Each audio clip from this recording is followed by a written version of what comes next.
बिस्मिल्लाहिर्रहमानिर्रहीम। अस्सलाम वालेकुम नाज़रीन, आप यूट्यूब चैनल देख रहे हैं। मैं इमरान खान हूँ। कुछ बड़ी आम चीज़ें हैं जिनमें सबसे पहले आप ये ज़हन में रखें कि इमरान खान साहब ने जो जुमला बोला है, उन्होंने कहा कि मैं पेशन गोई कर रहा हूँ कि पाकिस्तानी सारे निकलेंगे।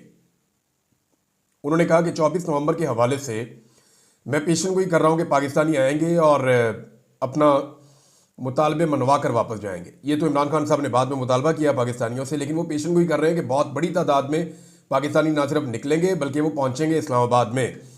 इमरान खान साहब की अगर पेशन गोइयाँ देखें तो सियासी नुक्ता नज़र से अब तक उन्होंने जितनी पेशन गोइयाँ की हैं, ख़ास तौर पे उनको वज़ीर आज़म के ओहदे से जब हटाया गया था उसके बाद से लेकर अब तक वो तकरीबन सारी पेशन गोइयाँ ठीक हुई हैं। इमरान खान साहब ने पहले ही कह दिया था कि ये मुझे अब हटाएंगे, तो इमरान खान साहब को हमने देखा हटा दिया गया। फिर उन्होंने कहा कि अब ये पंजाब हुकूमत को गिरा देंगे, फिर हमने देखा वो भी किया गया। फिर इमरान खान ने कहा कि मुझ पर मुकदमात बनाए जाएंगे, फिर हमने देखा कि उन पर मुकदमात बनाए गए। फिर उन्होंने कहा जी मेरी बीवी को भी इन्वॉल्व किया जाएगा, उनकी बीवी को भी इन्वॉल्व किया गया, उनकी फैमिली को भी इन्वॉल्व किया गया। फिर इमरान खान साहब ने पेशन गोई की थी कि नूरा कुश्ती है जो नून लीग और पीपल्स पार्टी कर रहे हैं और बाकी सारी जमातें। और फिर इमरान खान साहब ने यह भी पेशन गोई की थी कि एक वक्त आएगा कि ये सारे मिल जाएंगे और मिलकर मेरा मुकाबला करेंगे। हमने ये भी पेशन गोई ठीक होती हुई देखी। फिर इमरान खान साहब ने कहा कि नवाज शरीफ को पाकिस्तान वापस लाया जाएगा, उसके मुकदमात ख़त्म किए जाएंगे, मुझे मुकदमात में गिरफ्तार कर लिया जाएगा, जेल में डाला जाएगा, और यही सब कुछ होता हुआ हमने देखा। इमरान खान साहब ने पहले बता दिया था कि मुझे नाअहल कर दिया जाएगा इलेक्शन से पहले और नवाज शरीफ को अहल करके इलेक्शन भी लड़वाया जाएगा। ये लंदन प्लान का हिस्सा है। लंदन प्लान इमरान खान साहब ने जैसे बताया वैसे ही हुआ था। फिर इमरान खान ने यह भी बताया कि मेरे कत्ल की साजिश होगी, और 2 मरतबा कम से कम इमरान खान साहब के जो कत्ल की साजिश है वो पूरे पाकिस्तान ने देखा कि किस तरीके से उन्हें मारने की कोशिश की गई। फिर इमरान खान साहब ने एक और भी बात कही थी कि जो इलेक्शन होगा उसमें ये रज के धांधली करेंगे, लेकिन सारे हथकंडे अपनाने के बावजूद इलेक्शन पाकिस्तान तहरीके इंसाफ अक्सरियत के साथ जीत जाएगी। और आज आप ये देखें कि बदतरीन धांधली के बावजूद, सारी सीटें छीन लेने के बावजूद, यानी जितनी सीटें पाकिस्तान तहरीके इंसाफ जीती है उससे आधी से ज़्यादा तो छीन ली है, लेकिन जो बाकी बची हैं आधी से ज़्यादा सीटें छिन जाने के बावजूद जो बाकी बची हैं वो आज भी बाकी तमाम पॉलिटिकल पार्टी से ज़्यादा है। अब भी वो सबसे बड़ी पॉलिटिकल पार्टी है। तो इमरान खान की ये वाली प्रेडिक्शन या पेशन गोई ये भी दुरुस्त साबित हुई। फिर इमरान खान साहब ने कहा कि इनसे हुकूमत नहीं चलेगी। हमने देखा कि वाकई हुकूमत नहीं चल रही। इमरान खान ने कहा कि लोग खौफ के बुत तोड़ देंगे। हमने एक जगह पे नहीं 1000 जगह पे देखा कि लोगों ने वाकई खौफ के बुत तोड़ दिए। औरतें गिरफ्तार होकर मुस्कुराती रहीं और मुकाबला करती रहीं। हमने वो मनाजिर देखे कि लोग नॉर्मली डर जाते हैं, यानी जिन लोगों के खानदान उजड़ गए, जिन लोगों के कारोबार उजड़ गए, जिन लोगों को बर्बाद कर दिया गया, वो फिर इमरान खान साहब के जलसे में पहुंचे हुए होते हैं। और उस वक्त पहुंचते हैं जब इमरान खान मौजूद ही नहीं होते जलसे में, वो जेल में बंद है और उनके नाम के ऊपर लोग जलसे अटेंड कर रहे हैं। फिर इमरान खान ने कहा कि ये आईनी तरमीम करेंगे और काजी साहब मुकम्मल तौर पर जानिबदार हो गए, वो भी हमने देखा। फिर इमरान खान ने कहा कि ये मुझे जेल के अंदर सजाएं दिलवाएंगे और ये इलेक्शन से पहले मुझे दिलवाना चाहते हैं, और हमने देखा कि इलेक्शन से पहले इमरान खान साहब को जेल में सजाएं भी दी गई। बहुत सारे जर्नैलों, बहुत सारे ब्यूरोक्रेट्स के बारे में भी इमरान खान साहब की जो पेशन गोइयाँ हैं वो दुरुस्त साबित हुई हैं। कुछ उन्होंने ऑफ द रिकॉर्ड बताई थी, कुछ ऑन द रिकॉर्ड बताई थी, लेकिन जो बातें वो करते रहे हैं वो हमने देखा कि सच साबित हुई हैं। पाकिस्तान अवाम के बारे में इमरान खान साहब की असेसमेंट हमेशा दुरुस्त रहती है। नवाज शरीफ साहब का बड़ा प्रॉब्लम यह है कि वो पाकिस्तान की अवाम को असेस नहीं कर पाते। उनकी असेसमेंट ठीक नहीं होती पाकिस्तानी अवाम के बारे में। अपने बारे में भी उनकी ठीक नहीं होती, लेकिन अवाम के बारे में तो बिल्कुल गलत है। तो इसलिए मियाँ साहब को हमेशा ये लगता है कि अवाम ने मुझे धोखा दिया, हालांकि अवाम उन्हें धोखा नहीं देती। मियाँ साहब अवाम के बारे में असेसमेंट नहीं कर पाते। इमरान खान साहब हमेशा अवाम के बारे में दुरुस्त असेसमेंट करते हैं। उन्होंने जो जो कहा वही सब कुछ हुआ। यानी एक दिन इमरान खान साहब के साथ बहुत सारे सहाफ़ी और हम लोग बैठे हुए थे और बातचीत हो रही थी पॉलिटिक्स पे।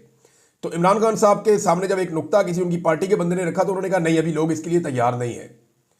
और वाकई में फिर हमने महसूस किया कि इमरान खान साहब ठीक कह रहे हैं। पब्लिक की नब्ज को वो बहुत अच्छी तरह जानते हैं। अब इस वक्त इमरान खान साहब कैद है, लंबे अरसे से डायरेक्ट इंटरेक्शन उनकी पाकिस्तान के लोगों के साथ नहीं हुई। वो अपनी बहनों, अपनी पार्टी के लोगों और अपने वकला की आंखों से पढ़ते हैं कि बाहर वो क्या देख कर आ रहे हैं। ज़्यादा बोलचाल भी नहीं कर सकते, वो सारी चीज़ें रिकॉर्ड होती हैं, लेकिन उनकी असेसमेंट अब भी गलत साबित नहीं होती। देखना है कि इस मरतबा जो 24 नवंबर के हवाले से इमरान खान साहब ने असेसमेंट की है ये ठीक है या गलत है। दूसरा, मैं एक चीज़ आपको और बताना चाहता हूं कि पाकिस्तान तहरीके इंसाफ ने ये जो अपना एहतजाज डिले किया है इसके पीछे भी कुछ वजूहात हैं। उनमें एक वजह यह है कि पाकिस्तान तहरीके इंसाफ ये चाहती थी कि बाकी पॉलिटिकल पार्टीज भी उनके साथ मिलकर इस एहतजाज का हिस्सा बने, तहरीक इंसाफ ने मुख्तलिफ पॉलिटिकल पार्टी से रब्ता किया था। जो उनके साथ चलने वाले अलाइज हैं वो तो उनके साथ खड़े हैं, पीटीआई के अलाइज उनके साथ खड़े हैं। मिसाल के तौर पे महमूद खान चकजई हो गए या अल्लामा राजा नासिर अब्बास साहब हो गए या दीगर पॉलिटिकल पार्टी जो उनके साथ चल रही है वो तो ठीक है। लेकिन जमात इस्लामी और फजल रहमान साहब ने पाकिस्तान तहरीक इंसाफ के साथ उन्हें ट्रक की बत्ती के पीछे लगाना शुरू किया। तहरीक इंसाफ ने कोशिश की कि फजल रहमान साहब की जमात खास तौर पे उनके एहतजाज का हिस्सा बने, और उन्होंने राइटली कोशिश की, क्योंकि पार्टी के अंदर बहुत सारे लोग भी ये कहते हैं। इमरान खान साहब को तो आइडिया था, लेकिन हिफ्ज़ मा तक़द्दुम कोशिश की गई और ये भी राय दी गई कि इमरान खान साहब को जाकर जेल में मिल रहे हैं फजल रहमान साहब की पार्टी के लोग या फजल रहमान साहब। लेकिन फिर ये मुलाकात नहीं हुई और फिलहाल फजल रहमान साहब ने साबित किया है कि वो अपोजिशन बेंचों पर बैठे जरूर हैं, मगर उनका दिल स्टेटस को के साथ धड़कता है। फजल रहमान साहब के लिए जितना बड़ा मसला इस वक्त जो मौजूदा हाइब्रिड रजीम है, उससे बड़ा मसला फजल रहमान साहब के लिए इमरान खान साहब की मकबूलियत है, खासतौर पर बलूचिस्तान में और खैबर पख्तूनख्वा में इमरान खान साहब की मकबूलियत। जहां फजल रहमान साहब ने इलेक्शन लड़ना होता है, जब तक वो स्पेस इमरान खान साहब के पास रहेगी, फजल रहमान साहब के लिए गुंजाइश नहीं होगी। लिहाजा उन्होंने इस हाइब्रिड रजीम के खिलाफ बात तो करनी है, लेकिन इसको उस वक्त नहीं गिराना जब इमरान खान साहब मकबूलियत के अरूज पे होंगे। ये तो उन्हें कोई फायदा ही नहीं होगा। दोबारा इलेक्शन करेंगे तो होगा क्या? नवाज शरीफ, जरदारी, ये सारे MQM ये फारिग हो जाएंगे। वफाक में इमरान खान साहब की, पंजाब में इमरान खान साहब की और बाकी जो भी इमरान खान साहब की हुकूमत आ जाएगी। फजल रहमान साहब को क्या मिला? फजल रहमान साहब तो यही रहेंगे जो आप हैं, और अगर इलेक्शन ठीक हो गया तो फजल रहमान साहब की 2 सीटें कम ही होंगी, ज्यादा नहीं होगी। तो इसलिए फजल रहमान साहब राइट टाइम का इंतजार करने की कोशिश कर रहे हैं। ये वो फैक्ट्स हैं जो मैंने आपको एहतजाज के हवाले से बताया। पाकिस्तान तहरीक इंसाफ तैयारियां कर रही है, ना सिर्फ पाकिस्तान में, पाकिस्तान के बाहर भी फंडिंग के ऊपर भी मामला शुरू हो चुके हैं कि अब अगर लोगों ने बड़ा एहतजाज करना है और देर तक एहतजाज के अंदर रहना है और अपने मुतालबात पूरी तरह तस्लीम करवाने हैं, तो फिर तो बहुत बड़ी तादाद में, लाखों की तादाद में लोगों को जाना पड़ेगा। तो क्या लाखों की तादाद में लोग इस्लामाबाद जा पाएंगे? इस सवाल का जवाब हमें 24 तारीख को मिलेगा। देन पता चलेगा कि पाकिस्तानी क्या स्ट्रेटजी बनाते हैं और किस तरह वहां पहुंचते हैं। नवाज शरीफ साहब जनाब बरतानिया पहुंच गए हैं दोबारा से, और दोबारा से लंदन प्लान के एक नए फेज के ऊपर काम शुरू कर दिया गया। देखिए मियां साहब की मैं आपको एक चीज बताता हूं कि बरतानिया मियां साहब के लिए मोर्चा है। जब भी कभी मुश्किल वक्त आता है ना किसी फौजी के ऊपर, या मुश्किल वक्त आता है किसी भी फोर्स के ऊपर, तो सबसे पहली कोशिश होती है कि मोर्चे में जाके बैठो, पहले अपना तहफ़्फ़ुज़ करो, अपने मोर्चे में पहुंचो, फिर वहां से मुखालिफिन के ऊपर गोलाबारी करो। तो मियां नवाज शरीफ साहब का और उनकी फैमिली का, शरीफ खानदान का जो मोर्चा है वो बरतानिया है, लंदन। तो सबसे पहले वो अपने मोर्चे पर पहुंचे और फिर उन्होंने जो नेक्स्ट फेज है वहां पे लंदन प्लान का, वो अब शुरू कर दिया है। और ख्वाजा आसिफ और दीगर लोग भी वहां पहुंच गए। उन्होंने एक मीटिंग की है, वो मीटिंग मैंने सुनी है। वहां पे एक पहले सहाफ़ी थे, आजकल PMLN के अंदर हैं, और पंजाब में कोई ओहदा भी लिया हुआ साहब ने, और उनके मोबाइल से कहीं अपलोड हुई थी। मैंने उसको देखा एक प्लेटफॉर्म पे सोशल मीडिया के, तो मैंने देखा काफ़ी परेशान है नवाज शरीफ साहब भी और ख्वाजा आसिफ भी, मरियम भी। 2 चीज़ें ज़्यादा डिस्कस कर रहे थे। नंबर 1 वो लोग डिस्कस कर रहे थे कि ओवरसीज़ पाकिस्तानियों से जान कैसे छुड़ाए, ओवरसीज़ पाकिस्तानियों ने जीना हराम कर रखा है। दूसरा जो प्रॉब्लम वो फेस कर रहे थे वो ये कर रहे थे कि सोशल मीडिया के ऊपर PTI को काउंटर कैसे करें, क्योंकि PTI इसमें बहुत आगे है। सोशल मीडिया पे PMLN की अगर आप सारी पोस्ट उठा के देखें तो 90% गालियां हैं। वो गाली देते हैं, बदतमीजी करते हैं, क्योंकि उनके पास कंटेंट है ही नहीं।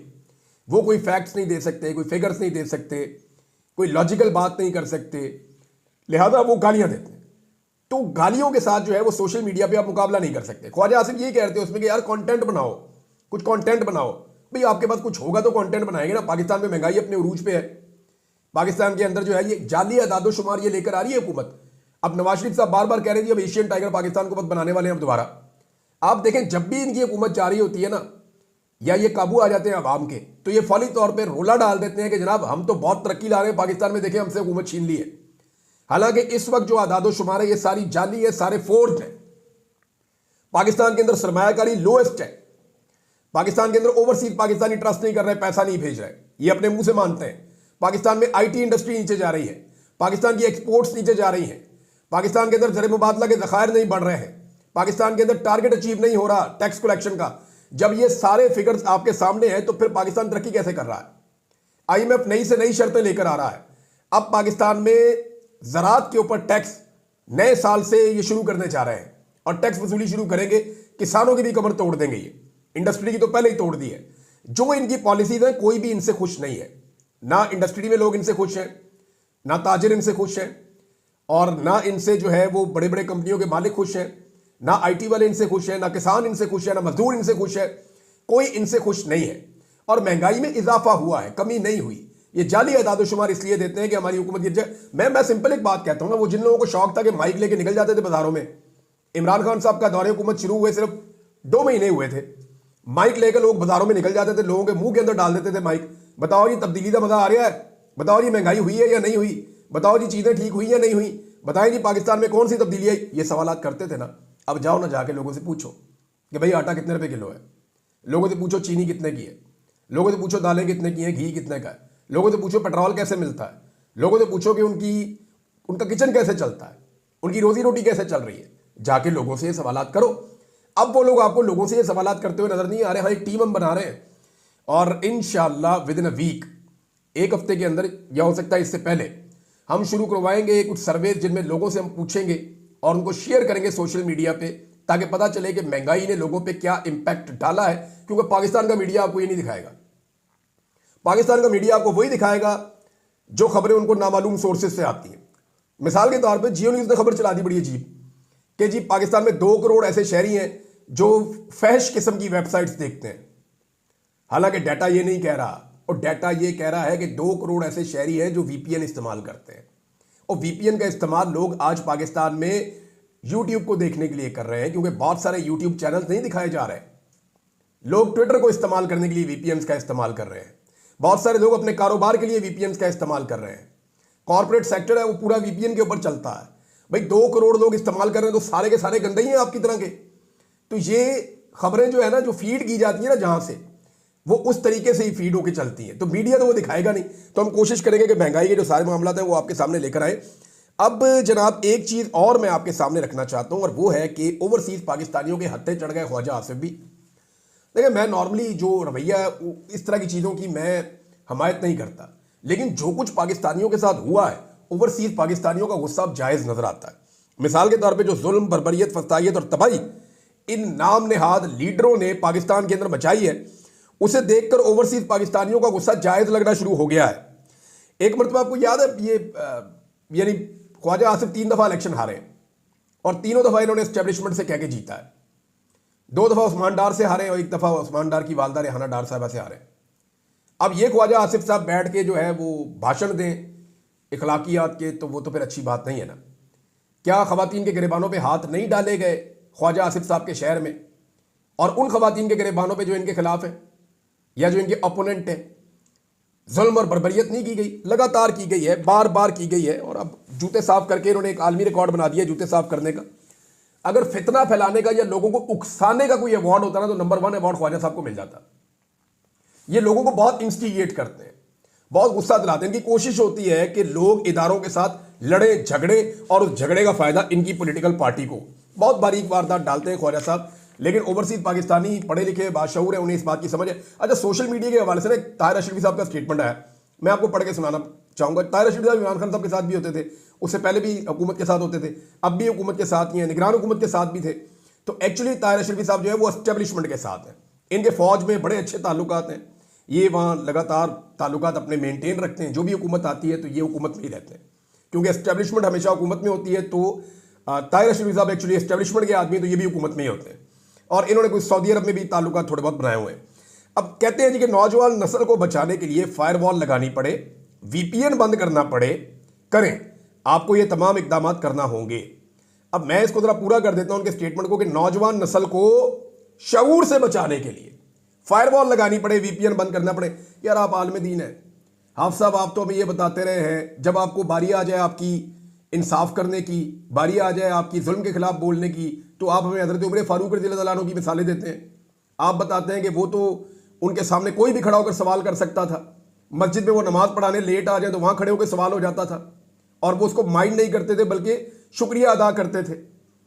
अगर उनका कपड़ा ज्यादा है तो वहां सवाल हो जाता था कि जनाब आपका कपड़ा कैसे बन गया, आपका तो कद बड़ा है, तो वो वहां पे जवाब देने के लिए पाबंद हो जाते थे। तो हमें ऐसी अहादीस और ऐसे वाकयात आप और आपके उलमा सुनाते हैं कि यार अकाउंटेबल करो हुक्मरानों को, और शऊर एक बड़ी अच्छी चीज है। लेकिन अब जब नौजवान सवालात करते हैं तो आपको बदतमीजी लगती है। भी नौजवान क्या पूछ रहे हैं? वो ये पूछ रहे हैं भी हमारा मैंडेट किधर गया? ताहिर अशरफी साहब कुरान पाक पे आप हाथ रख लें और ये कह दें कि मैंडेट जो है वो छीना नहीं गया इस इलेक्शन में। छीना तो हर इलेक्शन में जाता है, लेकिन क्या इस इलेक्शन से ज्यादा ज्यादती कभी आपने अपनी पूरी जिंदगी में होते हुए देखी है?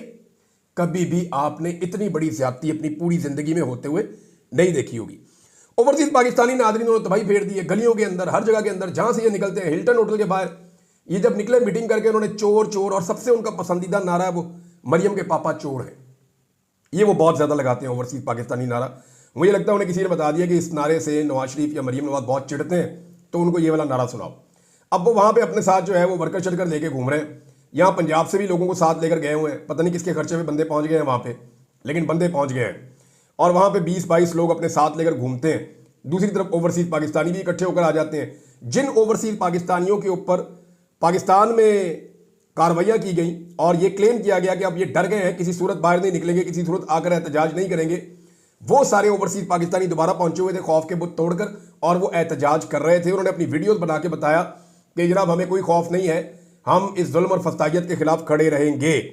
अब ये जहां से निकलते हैं इनके सामने नारे, ये जहां से निकलते हैं इनको चोर चोर लोग कहते हैं। जबकि दूसरी जानिब से जो PMLN वाले अपने लोगों को लेकर गए हैं, आप वीडियोस निकाल दें।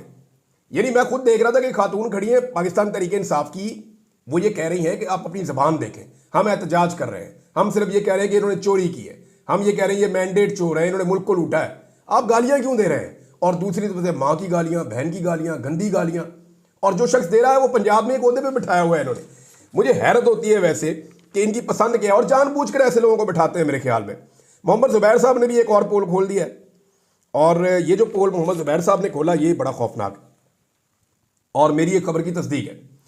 आपको याद होगा मैंने एक खबर आपको दी थी, ये काफ़ी पहले की बात है। मैंने आपको बताया था कि नवाज शरीफ साहब की जो मुलाकातें हैं जेल में जब वो कैद थे, उनका वर्ल्ड रिकॉर्ड है।